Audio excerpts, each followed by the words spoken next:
bienvenue sur le podcast de Moodstep, où nous parlons toutes les semaines avec un invité de toutes les techniques, les outils qui peuvent nous aider à développer notre savoir-être au travail. Aujourd'hui, nous allons à la rencontre de Françoise Novak. Françoise est accoucheuse de voix. Qu'est-ce que ça veut dire et en quoi de travailler sur sa voix nous aide à trouver notre chemin, cette autre voix? Nous allons la retrouver tout de suite. Je suis Johanna Kellen, opératrice de Turbine à Bonheur et votre hôte pour ce podcast. C'est parti. Bonjour Françoise. Bonjour Johanna. Bienvenue sur le podcast de Moodstep, où nous allons parler aujourd'hui d'un sujet dont nous n'avons jamais traité et que nous n'avons même pas effleuré jusqu'ici. Tu es une accoucheuse de voix, donc nous allons parler de la voix. Est-ce que tu pourrais te présenter, nous dire d'où tu viens, qui tu es, ce que tu fais? Moi j'ai envie de dire que je suis un mouton à 5 pattes et qui a connu beaucoup d'échecs avec sa voix, ce qui fait que justement, comme je voulais vraiment m'en sortir avec ma voix, j'ai fait plein de choses très très différentes et j'ai un parcours professionnel très très divers puisque j'ai commencé par faire de la musique très très petite parce que j'étais tellement fascinée que quand je pleurais, mes parents se mettaient au piano et c'était radical, je m'arrêtais, donc c'était un bon filon. Donc j'ai commencé la musique comme ça, en retrouvant d'oreilles les mélodies qu'on chantait quand on était petit à l'école, et donc j'ai fait du piano très très jeune. Néanmoins, je n'ai pas voulu faire une carrière de pianiste, j'ai fait des mathématiques, m'ont amené à devenir prof de maths. Tout ça parce que dans ma famille, l'idée de devenir professionnelle musicienne, c'était pas d'actualité. Et puis aussi parce que ma famille était particulière, trouver un équilibre dedans n'était pas facile. Et les mathématiques ont ceci de très intéressant que quand on pose des hypothèses, eh bien, on a des résultats qui sont toujours les mêmes. C'est pas aujourd'hui oui, demain peut-être, après-demain je ne sais pas. C'est toujours pareil et donc c'est structurant. Et j'avais besoin de ça. Et dans tout ce que j'ai fait, j'avais envie de transmettre de l'autonomie aux gens que je côtoyais et la possibilité de décider pour eux le meilleur pour leur vie. Donc, en faisant des mathématiques, j'avais la naïveté de penser que dans l'éducation nationale et dans les écoles en général, finalement, on pouvait transmettre ça aux élèves. J'ai été très sévèrement déçue, donc je suis partie et j'ai fait tout un périple qui m'a amenée à la formation dans le domaine culturel, puisque je suis revenue à la musique en devenant responsable du développement de la musique et de la danse dans un département qui était la Meurthe-et-Moselle. Et donc, de fil en aiguille, j'ai fait de la formation dans le secteur culturel et aussi dans le secteur environnemental, puisque de proche en proche, je suis devenue journaliste. On m'a proposé ça au bout de quelques papiers que j'avais écrits. Et voilà, de proche en proche, le journalisme m'a aussi conduit parallèlement, puisque je cherchais ma voix VOX et ma voix VOIE, à devenir accoucheuse de voix en allant voir toutes sortes de personnes, puisque dans le système classique, et particulièrement auprès des profs de chant des conservatoires, je n'avais pas du tout de répondant par rapport à mes difficultés vocales. Donc, qu'est-ce que tu es allé chercher? C'est-à-dire ces difficultés vocales, et tu es allé chercher des méthodes alternatives ou... Est-ce que tu es allé à la rencontre de qui tu es allé? D'abord, moi, je vais toujours à la rencontre de moi-même. Mais... oui, mais qui t'a enseigné Alors, j'ai dit que j'ai été prof de maths à un moment, et j'ai eu des nodules sur les cordes vocales, donc que j'ai découvert parce que j'ai eu des problèmes d'aphonie vocale. Donc là, je suis allée voir un phoniatre, qui est un médecin des organes de la voix, qui m'a envoyé vers le kiné des organes de la voix, qui s'appelle l'orthophoniste, un orthophoniste. Et donc, j'ai soigné mes problèmes de voix, et je voulais chanter, sauf que je n'arrivais pas à chanter. Je n'accédais pas à mes aigus. Et l'orthophoniste que j'ai vu m'a dit « Ah, j'ai une prof de chant de conservatoire fabuleuse, allez la voir ». Donc je suis allée la voir, sauf qu'elle ne connaissait rien à la voix et que je me suis retrouvée de très peu de séances avec elle, avec des nodules bien plus affreux que les premiers que j'avais connus. Donc les professeurs de conservatoire, en fait, ne sachant pas faire avec moi, me montraient gentiment la porte de sortie et moi j'étais horriblement frustrée. Donc j'ai cherché des gens qui étaient hors du sérail. J'ai fini par trouver, d'ailleurs grâce à une collègue du temps où j'étais prof, comme quoi c'était vraiment une très bonne étape dans ma vie, j'ai trouvé quelqu'un qui est belge et qui, lui, avait eu des problèmes terribles avec sa propre voix. C'est-à-dire qu'il avait commencé une carrière internationale de ténor fantastique, et puis un jour, impossible pour lui de chanter sur la scène. Donc évidemment, tout lui a été fermé, et il s'est posé des bonnes questions sur qu'est-ce que c'est la voix, comment ça fonctionne, et comment trouver des bons exercices. Donc je suis allée le voir, et puis j'ai vu ses limites, parce qu'il a vite tourné gourou, et c'était insupportable. Mais je t'interromps 2 secondes. Je t'en prie. Ce qui est toujours étonnant à voir, c'est ô combien une difficulté qui pourrait être un stop à sa Ouais. carrière est Oui. devenue l'opportunité d'aller Oui. chercher plus loin et de découvrir autre chose. Oui. Et ce qui est un peu ta démarche aussi dans ton propre parcours. Et donc de ce gourou, tu es passé à un autre enseignant. Voilà, une autre personne qui avait travaillé avec lui, mais qui avait un parcours par ailleurs différent. Et puis de proche en proche, je travaille aujourd'hui avec une orthophoniste, avec un prof de chant que j'ai découvert cet été, qui est absolument génial, et par qui je trouve d'autres pistes, j'ai une autre compréhension, donc je revisite mon propre travail. Et j'ai aussi travaillé avec une spécialiste de l'anatomie qui a fait tout un parcours sur l'anatomie vocale. Je travaille aussi avec une prof de théâtre dont l'atelier a pour titre La musique des mots. Donc voilà, je m'enrichis d'énormément d'expériences qui m'inspirent. C'est-à-dire que je ne fais pas la même chose, mais les exercices et l'expérience que moi-même j'ai à travers ces ateliers m'inspire d'autres exercices pour les personnes que j'accompagne. Et puis, de plus en plus, j'ai des intuitions parce que tout d'un coup, je fais travailler quelqu'un et j'ai une idée de mouvement, de phrase à lui faire dire, de mouvement avec une phrase, etc. Et ça dépote. C'est assez J'ai bête. j'ai eu la chance de faire une séance avec toi il y a peut-être 1 an maintenant, quelque chose comme ça, je pense qu'il y a 1 an. C'est vrai que c'est étonnant, ça peut même être déstabilisant, ce que tu es capable de nous faire toucher avec la voix. Il y a un peu nos barrières qui se Oui. fissurent, donc on voit des aspects de nous qui dépassent largement ce qu'on pensait venir travailler ou ce que je pensais moi venir toucher avec la voix. Est-ce que tu pourrais nous expliquer un peu en quoi ça consiste? Alors, déjà, c'est vraiment un travail extrêmement physique, et c'est de là le mot accoucheuse de voix. C'est un travail sur le corps qui permet de révéler quelque chose que l'on a déjà en soi et qui donc demande d'ouvrir son corps, de se redresser.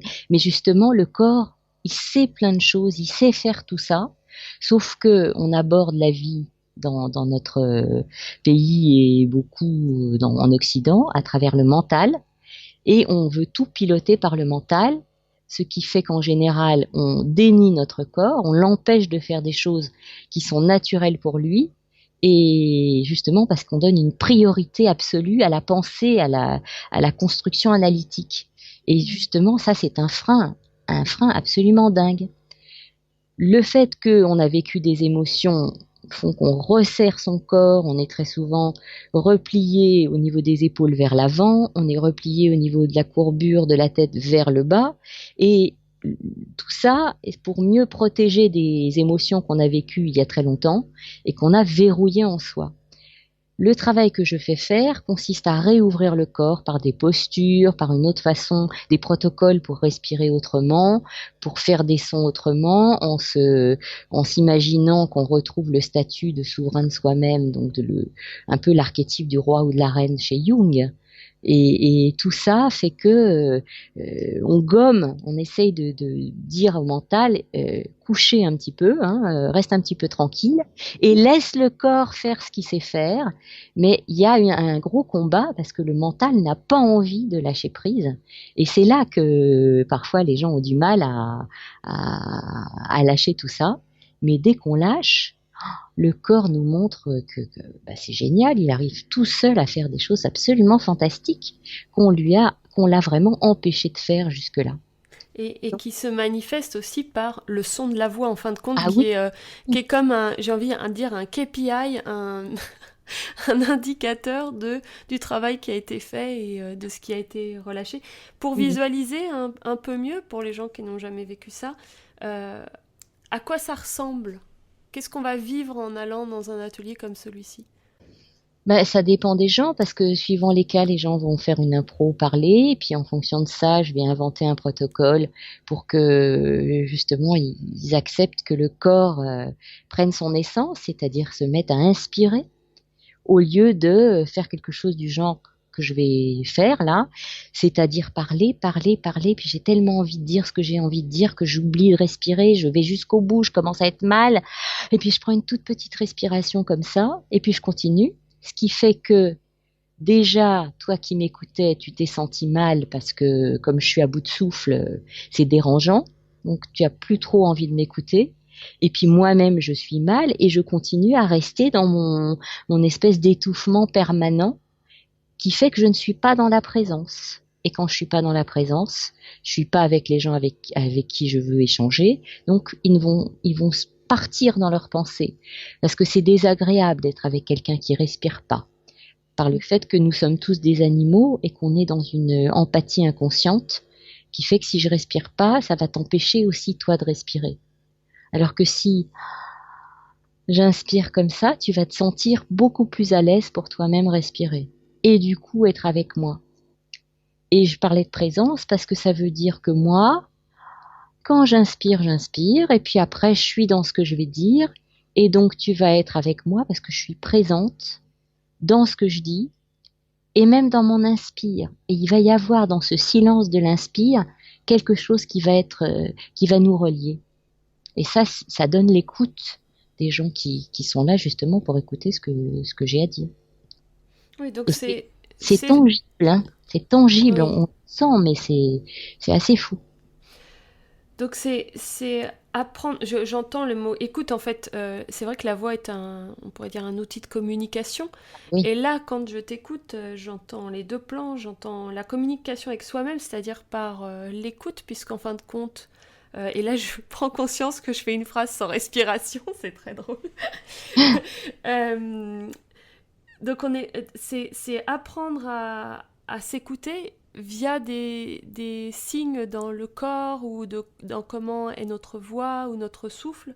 Et c'est la communication avec l'autre, puisqu'en fin de compte, en se posant et en étant en relation avec soi-même, on est en meilleure relation avec les autres.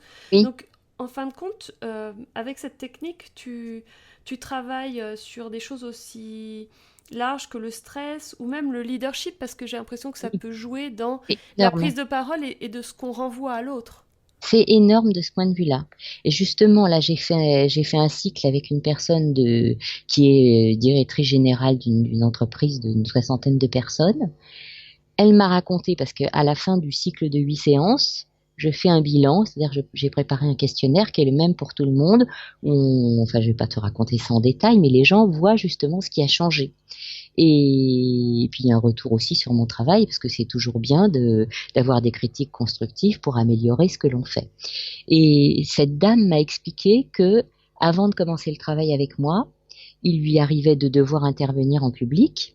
Et 5 jours avant à peu près, elle avait un rhume. Et le jour J, elle était aphone. Et depuis qu'elle fait le travail avec moi et qu'elle a quasiment fini ce cycle, elle est demandée par toutes les télévisions pour intervenir sur le sujet sur lequel elle intervient parce que elle a une présence incroyable, puis en plus elle a des choses très intéressantes à dire, posément, tranquillement. On l'entend, alors qu'avant, elle faisait partie de ces gens qui avaient une voix toute petite, qui s'excusaient d'exister finalement. Et c'est énorme. Et les changements sont d'ordre professionnel au niveau du leadership, mais aussi au niveau privé, parce que les rapports changent avec les enfants, avec les partenaires, on prend sa place, on prend plus de place, il n'y a plus besoin d'élever la voix par rapport aux enfants, par exemple, si on a des enfants pas très grands. C'est des retours qu'on me fait, mais c'est colossal. Ça m'émerveille, je dois dire que ça m'émerveille. En t'écoutant, je me dis donc il y a un travail de fond Oui. Tu prends la personne là où elle en est, et puis c'est un cheminement, c'est une aventure pour arriver à une autre voie ou une voie posée, je sais pas comment tu dirais, Sa propre voix, sa à sa propre propre voie, à voix. sa Parce propre voie. que, voilà, parce que ce qui se passe, c'est au fur et à mesure du travail, mais dès la première séance, dans les postures que je propose, les impros et le fait que les gens commencent à respirer, eh bien, il y a des harmoniques, souvent des harmoniques graves qui arrivent dans la voix, qui lui donnent un rendu beaucoup plus moelleux. Si je comparais à du tissu, il y a des tissus, on voit presque la trame et la chaîne, on voit presque à travers. Et puis, on peut enrichir ces tissus en mettant de la laine dedans, du cachemire, de la soie, etc. Et ça donne un tissu qui devient très doux, qui devient très agréable à caresser, à toucher. Ben, la voix, c'est pareil. Au fur et à mesure qu'on s'ouvre corporellement, qu'on se donne l'autorisation de respirer, qui devient naturel, on revient au naturel, ça se fait spontanément, la voix change, elle devient agréable, très plus ronde, et puis beaucoup plus forte, c'est-à-dire qu'on retrouve la puissance vocale qu'on avait quand on était bébé. Parce qu'on sait tous qu'on entendait les bébés crier au bout de la rue quand ils ont faim. Eh ben, on était ces bébés-là. Mais au fur et à mesure, ça s'est amoindri. Mais on a toujours ça en réserve. Et on peut le redéployer. Sachant que l'idée, c'est pas de se mettre à crier après les autres, mais qu'on peut retrouver la puissance vocale. Et c'est ce que font les gens. Du coup, retrouvant cette puissance vocale, ils retrouvent leur puissance tout court et donc leur confiance en eux, parce que voilà, j'ai fait travailler quelqu'un qui dirige une équipe, qui est autodidacte et qui avait le syndrome de la gorge sèche, c'est-à-dire se sentant toujours dans le besoin de prouver qu'il était bon. Il était dans une anxiété permanente et du coup, il avait besoin sans arrêt de boire de l'eau. Donc, il avait un verre et une carafe et il buvait tout le temps. La première séance qu'il a faite, je lui ai proposé d'abord de faire une impro parlée, puis je l'ai vu se rétrécir au lavage, mais à toute vitesse. Donc, je me suis dit, ah non, c'est pas la bonne piste. Donc, je l'ai allongé. Je lui ai fait contacter son ventre pour détendre son ventre et respirer d'une manière beaucoup plus équilibrée, avec notamment une respiration abdominale. Et il a sorti une voix incroyable de chanteur. Et à la fin de cette séance, il est reparti dans sa vie professionnelle et quotidienne. Et à la deuxième séance, il m'a dit, depuis, je n'ai absolument plus jamais eu besoin de prendre cette carafe d'eau parce que je suis beaucoup plus tranquille, je n'ai plus cette gorge sèche. Bon, et à la fin des séances, il m'a raconté d'autres choses, je vais pas tout te dire, mais c'est saisissant, quoi. C'est saisissant, c'est génial. En Je dis, fait, là où je voulais en venir avec la question que j'ai pas vraiment posée, c'est il y oui. a d'abord ce travail de fond, et est-ce qu'après il y a un entretien, ou est-ce qu'après il y a... par exemple, est-ce que les gens repartent, ils ont des petits exercices à faire Non, non? Ou c'est non. vraiment tu fais le travail et après tu... Ben, c'est-à-dire que si je demande aux gens entre deux séances de faire le travail, ils vont repartir dans leurs habitudes Ah, sans s'en rendre compte. je te parle même pas entre deux séances, je te dis, tu Ah, fais un travail de fond, je sais pas, tu travailles avec quelqu'un 2 mois ou plus, j'en sais rien, ah, combien de temps d'accord. dure ce travail, et ensuite, est-ce qu'il se termine ce travail ou c'est l'exercice de toute une vie? Alors, je, ce que je propose, c'est aux gens de venir pour une séance, enfin, quand les gens s'inscrivent à titre perso, hein, donc pas dans le cadre d'une entreprise avec laquelle je peux passer un contrat, je leur propose de venir faire une séance à la fin de laquelle ils se décident. Est-ce que ça leur a convenu? Est-ce que pas du tout? C'est pas, c'est, ça, ils n'aiment pas ça? Ou il s'est passé tellement de choses que ça leur fait peur, donc ils n'ont pas envie de continuer, parce que ça arrive aussi. Tellement de gens aiment que ça change, mais pas que eux changent, n'ayant pas compris qu'il faut être ce changement que l'on veut voir dans le monde. Hein. Ça commence par soi. Et donc, s'ils sont partants pour continuer, je leur propose de faire un cycle de 8 séances sur un an. Parce qu'il y a de tels changements corporels qui font que les gens me racontent que sans qu'ils l'aient voulu, au bout de, parfois dès la première séance, entre la première et la deuxième, à un moment, ils se sont redressés dans la rue ou dans le métro. C'est pas qu'ils l'ont décidé, c'est que leur corps l'a voulu. Parce que le corps, quand il sent qu'on commence à l'autoriser à faire ce qui est bon pour lui, ben, il le fait spontanément. Et donc, il y a des impulsions qui viennent de lui. Donc, il faut le laisser digérer et faire le travail qui se continue entre deux séances. D'où le fait que je demande aux gens de ne jamais venir à moins de 15 jours d'intervalle. Contrairement à ce qui se passe dans les séances de yoga, etc.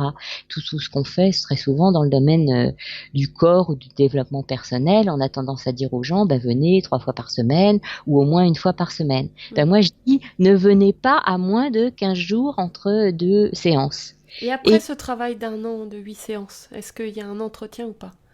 Alors, après ce travail de 8 séances, soit les gens, ça leur suffit et ils s'arrêtent, soit ils se rendent compte qu'ils ont une voix et ils ont envie de chanter, et ils se mettent à chanter, parce que je fais faire, je propose des journées voix et chant, donc là on se met à faire de la musique.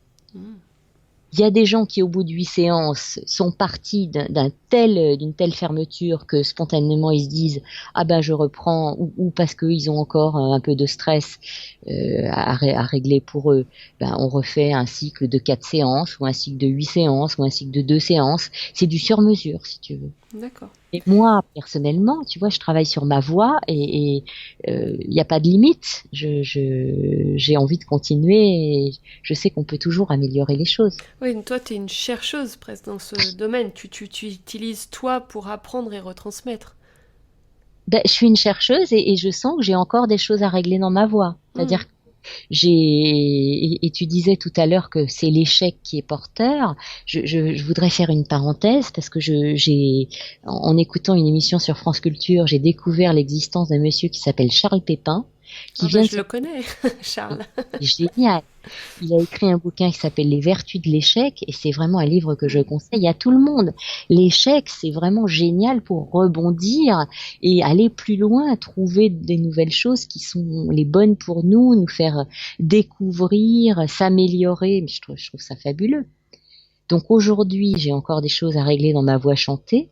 C'est ça qui m'a fait découvrir ce prof de chant absolument fabuleux de cet été. Et là, j'ai encore un autre chemin par rapport à la voix et je fais une synthèse. Je suis en train de changer des choses dans mon approche et c'est merveilleux, quoi. Ça continue d'avancer. Mais pour moi, c'est le moteur même de la vie, hein. Quand je n'apprends plus, j'ai l'impression que je suis morte, quoi. C'est le moteur même de la vie pour moi, là, apprendre. Et est-ce que, donc dans les gens que tu rencontres qui parfois ont peut-être un bagage, des blessures, est-ce que ce travail peut être entre guillemets dangereux dans le sens où il peut ouvrir quelque chose qui est un peu trop gros, quoi? Alors, si les gens ne sont pas prêts à contacter des émotions très difficiles, de toute façon ils n'y vont pas, ou bien ils s'arrêtent. Donc c'est très simple, la première séance, ils se disent « Ouh là là, c'est pas pour moi ». Voilà, c'est... Maintenant, certes, on retraverse des choses, mais alors on n'en parle pas du tout et ce sont généralement des émotions qui sont liées au stade préverbal, donc on n'en parle pas. Et puis de toute façon, l'idée, c'est pas de parler de ce qui nous, tout d'un coup, peut nous faire pleurer dans ce travail. C'est on traverse cette émotion à travers la voix et on passe sur une autre rive. C'est pour ça que je dirais que ce travail, il est éprouvant, et c'est un mot que j'adore, parce que dans le mot épreuve, il y a le premier sens qui est ressentir. J'éprouve un sentiment, j'ai une sensation. Il y a le sens de l'épreuve photographique, au sens argentique du terme, c'est-à-dire qu'on plonge un papier qui était tout noir au début dans un révélateur, le terme est bien choisi, et puis il apparaît ensuite toutes les nuances de la photographie, donc de qui l'on est. Et puis il y a le côté épreuve de la vie, c'est-à-dire que il faut lâcher un inconfort habituel que l'on apprenait pour un confort, pour aller dans une zone d'inconfort qui va nous permettre après d'être dans un confort habituel, mais d'un vrai confort. Mais c'est éprouvant au sens où on traverse des épreuves dans la vie. Il faut une forme de courage pour faire ce travail, parce que il faut le courage d'être parfois dans un chemin qu'on ne connaît pas, d'aller vers l'inconnu et d'être dans une épreuve parce qu'on est dans un entre-deux pour aller dans quelque chose qui nous convient mieux. pour finir, je me demandais s'il y avait quelque chose qu'on pouvait faire comme un petit exercice qui peut nous faire prendre conscience de certaines choses sur notre voix ou nous libérer seul. Je sais pas si c'est... Seul, Ouais. seul, on reste dans ses habitudes, on n'est pas conscient de ce qu'on fait seul. Donc Hmm. Donc mais c'est les un gens, travail forcément accompagné en fait. oui, mais par contre, je suis très frappée du fait que les gens qui viennent me voir sont interpellés par le mot accoucheuse de voix. Il y a des gens qui sentent qu'ils ont quelque chose avec leur voix, à faire avec leur voix, et que ça va les libérer, que ça va les amener à prendre leur place, à trouver leur voix. Parce que c'est ce qui se passe. Il y a des gens qui viennent me voir, ils changent de métier, ils osent aller vers quelque chose dont ils rêvaient quand ils étaient petits, mais qu'ils ne pensaient pas pouvoir faire, souvent entourés par des gens qui leur disent ah bah oui tu fais un boulot que t'aimes pas, mais tu manges, donc passe ta vie à la mourir, mais au moins tu manges quoi. C'est vivre pour manger. Et ces gens-là, ils arrivent à se dire, ah ben non, j'en ai marre de mourir ma vie, je vais vivre ma vie, je fais sauter les carcans. Et puis, il y a des gens, et ils sont très nombreux, qui me disent, ben, voilà, je prends ma place, j'ose dire des choses que j'ai jamais dites aux gens, et ma vie change. Mais c'est génial. Enfin, moi, c'est, au-delà d'un travail, pour moi, c'est une mission de vie, parce que c'est à travers cette activité-là, les gens deviennent eux-mêmes, donc ils peuvent dire non à des choses auxquelles ils ne pouvaient pas dire non jusqu'à présent, et dire oui à des choses auxquelles ils n'osaient pas dire oui non plus. Et ça change leur rapport à la vie, leur position dans la vie, donc leur rapport avec les autres, et de proche en proche, ça fait des changements positifs. C'est-à-dire qu'au lieu de partir en vrille comme ce monde qui devient fou, ils s'ancrent dans la terre et ils vont vers les étoiles en même temps, donc ils sont ancrés et ils vont vers leur vraie vie, quoi. Hmm. Donc ça, c'est bon pour tout le monde. Je te propose de passer au questionnaire. Oui, Donc un questionnaire qui est commun à toutes les interviews. oui. Avec la première question qui est, j'aimerais bien, alors une histoire vraiment concrète hein, d'un échec personnel ou professionnel qui t'a beaucoup appris sur toi, sur la vie. T'as vu, il y a 3 petits points dans ma phrase. Oui, oui. Sur ce que tu veux en fait. Euh, que j'ai vécu comme un échec professionnel. Bah oui, alors mon travail de journaliste à une époque où j'ai été journaliste m'a amené à écrire des bouquins sur l'eau, qui ont été très remarqués, dont le premier livre sur le prix de l'eau en France, le prix de l'eau du robinet. Et ça a amené une très grosse entreprise d'eau, enfin le PDG d'une très grosse entreprise d'eau, lors d'une conférence de presse où j'avais des interventions un peu atypiques, à venir me chercher pour me dire, bah écoutez, venez vous donc voir la chargée de com et intégrer donc notre équipe. Donc j'ai intégré cette entreprise multinationale et ça ne s'est pas bien passé du tout. Donc ça s'est même soldé par un procès que j'ai fait à cette entreprise pendant 7 ans.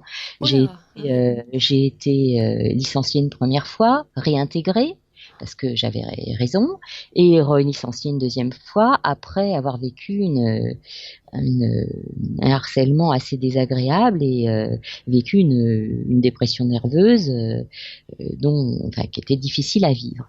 Et finalement, donc après, j'ai été au chômage et c'est là que je me suis dit, ben, petit à petit, hein, parce qu'au départ, c'était vraiment très inconfortable, qu'il fallait que je fasse vraiment ce que j'avais envie de faire et que je développe ce travail de la voix. Et c'est cette impossibilité à la fois de retourner dans une entreprise, parce que ça m'a vraiment pas donné envie d'y retourner, et le fait de faire quelque chose qui m'intéressait et de le développer pour pouvoir vivre aussi, qui m'a m'a amené à aller dans ce sens qui était vraiment le mien et qui aujourd'hui m'amène à développer ça de manière les gens viennent me voir maintenant beaucoup par le bouche à oreille de la part de gens que je ne connais absolument pas. Donc ça c'est très réjouissant. Puis je vois le fait de voir les effets sur les gens, c'est extrêmement motivant pour continuer, c'est un bonheur quoi, c'est magnifique. Alors la deuxième question, c'est est-ce qu'il y a une technique ou un outil, alors on va sortir peut-être de la voix, hein, mais une technique ou un outil qui t'a particulièrement fait avancer? Et c'est pareil, personnellement ou professionnellement.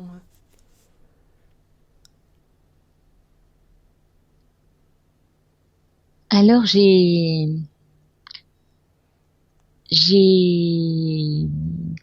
suis allée à une journée qu'organise, comment s'appelle-t-il? Le monsieur qui a créé les éditions, c'est Yves Michel, voilà. Il organise des jeux de développement personnel tous les ans, et d'autant que lui-même a créé une collection où il développe justement des jeux de développement personnel à travers des auteurs qui créent des livres avec des cartes, etc. Et j'ai participé à une heure pendant laquelle quelqu'un travaillait sur les archétypes jungiens. Et j'ai puisé justement dans ce travail que j'ai fait ce que j'incite à faire aux gens, c'est-à-dire se déployer physiquement comme un roi ou une reine, sachant que ce n'est pas le modèle de quelqu'un qui est acariâtre et qui décide de manière totalitaire sur les autres et qui veut être obéi d'une manière totalitaire, mais que c'est être dans sa propre souveraineté, c'est dégager quelque chose de généreux et de souverain dans l'ouverture corporelle aussi. Et ça m'a inspiré quelque chose de très très fort, et je vois que ça permet aux gens de sentir ça, de se redéployer. Je trouve ça. C'était juste une animation ou c'est quelque chose qui a été publié chez Yves Michel? Alors, je pense qu'il a écrit un bouquin, c'est chez Yves Michel, le monsieur qui a fait ça. Il est en couple avec quelqu'un qui sont deux à faire des animations de ce type. Je te rappelle pas de leur nom. Désolée de ne pas l'avoir là tout de suite en tête. D'accord. Parce que d'ailleurs, le jeu du roi. Moi, je les connais très bien. Ah bah oui. Moi, alors. Je les connais très bien. Moi aussi, leur nom m'échappe, mais j'ai déjà fait le jeu du roi. Oui, mais c'est ça. Et c'était c'est très étonnant de voir comment les gens, justement, ils disaient que se camper dans la position du roi, et c'était extraordinaire. Et tu te mets à droite, à gauche, suivant que tu es un constructeur, bâtisseur. Exactement. Oui, j'ai fait ça il y a quelques années. Et moi, cette position m'avait beaucoup interpellée, parce que je regardais les gens, comment ils étaient. Alors, il y a les gens qui vivaient cette position comme du dominateur, mais il y en avait d'autres, et heureusement j'en fais partie, qui eux étaient dans l'ouverture, et moi je m'imaginais avec plein de pétales de rose que je distribuais au monde entier. Enfin, c'était une très belle image, et ça m'a inspiré cette image à donner aux gens. Et parfois je leur mets une fausse couronne sur la tête avec un sceptre, qui est un sceptre qui n'a rien à voir avec un cep, mais que c'est un bâton pour aller dans la montagne que on m'avait donné à un congrès de l'association des maires de France. Ma couronne, c'est un superbe chapeau créé par une styliste qui avait inventé un truc magnifique et que je mets sur la tête comme une couronne. Et voilà, mais ça permet aux gens de transcender quelque chose et de retrouver cet état qui est un bel état pour tout le monde. C'est trouver sa propre souveraineté. C'est d'ailleurs quelqu'un qui a fait un atelier avec moi qui a trouvé ce terme-là qui est plus juste que de se sentir roi ou reine. C'est retrouver sa souveraineté. C'est très drôle parce que j'avais une discussion là, je faisais un retour, un débrief sur une de mes interventions et on a parlé de ce mot de souveraineté et que c'est quelque chose que je veux mettre dans le cadre de sécurité, notre souveraineté. Et oui. Troisième question. Quelle est selon toi la qualité primordiale à développer pour être un bon manager ?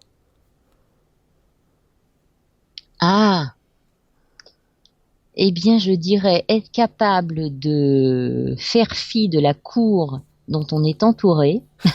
Et surtout, On alors je reste l'ai dans le thème du roi et de la reine. Oui, absolument. Et là, dans la multinationale où j'ai travaillé, c'était évident. C'est-à-dire que les conseillers les plus proches font vraiment comme un château fort autour du PDG ou de la PDGR. Je dirais vraiment, presque consciemment pour certains, pour que cette personne ne se rende pas compte des erreurs qu'ils font et d'aller voir le terrain, d'aller discuter avec les gens à l'échelle sociale la plus basse, je parle bien de l'échelle sociale, hein, parce que il y a des informations et des retours que l'on trouve sur le terrain qui vont permettre de réévaluer la façon dont on dirige et de réévaluer tous ces conseillers et la façon dont ils conseillent, pas souvent de la façon la plus pertinente. Et par exemple, on voit bien ce qui se passe au niveau politique. Les gens au plus haut niveau politique sont complètement séparés, pas du tout en contact avec les gens qu'ils sont censés diriger. Donc ça, mais c'était très très frappant. Est-ce qu'il y a un livre qui t'a particulièrement inspiré ces derniers temps? Ces derniers temps ou même de toute ta vie, hein. Peut-être qu'il y en a un qui est plus marquant qu'un autre. Je suis en train de lire le fameux Les Vertus de l'échec de Charles Pépin. Moi, je pense que tout le monde devrait lire ce livre. Et j'en ai un deuxième que je n'ai pas encore fini, qui s'appelle Au cœur de la monnaie, qui a été écrit par Bernard Liétard, qui est un Belge. C'est d'ailleurs édité aux éditions Yves Michel, ce deuxième livre. Et le sous-titre, c'est Système monétaire, inconscient collectif, archétype et tabou. Dans l'entreprise, on a souvent une problématique qui est trouver de l'argent pour arriver à monter ses projets et trouver de la trésorerie, arriver à rendre l'entreprise pérenne. Et ce livre permet de revisiter ce que c'est que la monnaie et permet, je pense, de voir le rapport qu'on a à soi-même à l'argent et de trouver des solutions parallèles qui peuvent être très intéressantes pour faire fonctionner de manière monétaire sa structure. Donc ça, je pense que c'est extrêmement intéressant. Et d'ailleurs, dans ce livre, on retrouve les archétypes jungiens, parce qu'il en parle énormément. Et ce monsieur est un homme très compétent, puisqu'il a été une personne très haut placée à la Banque centrale de Belgique pour l'avènement de l'euro. Il a beaucoup travaillé sur la naissance de l'euro. Il pensait pouvoir changer les choses à l'intérieur de la Banque centrale de Belgique et depuis il l'a quitté et il fait des conférences dans le monde entier, notamment à Berkeley, et il écrit des livres passionnants. Et il a des idées très très intéressantes. C'est étonnant comme choix de livre par rapport au sujet dont on a traité. Merci pour ce grand écart. Justement, tout est lié.